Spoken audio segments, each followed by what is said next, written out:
అభివృద్ధి చేసుకోవాలి. అదేవిధంగా మహేశ్వరం ప్రాంతంలో ఏదైతే 25,000 ఎకరాల భూసేకరణ జరిగిందో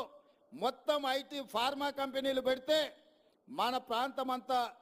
కలుషితం అవుతుందన్న ఆలోచనతోని అక్కడ వివిధ అభివృద్ధి కార్యక్రమాలు తీసుకెళ్లాలని, అక్కడ యూనివర్సిటీలు పెట్టాలని, అక్కడ ఐటీ కంపెనీలను పెట్టాలని, అక్కడ పెట్టే ఫార్మా కంపెనీలలో కూడా పొల్యూషన్ లేకుండా ఓన్లీ టాబ్లెట్స్ తయారు చేసే కొంత భాగమే ఇవ్వాలని, ఎలక్ట్రిక్ కార్లను ఉత్పత్తి చేసే పరిశ్రమలను తీసుకురావాలని,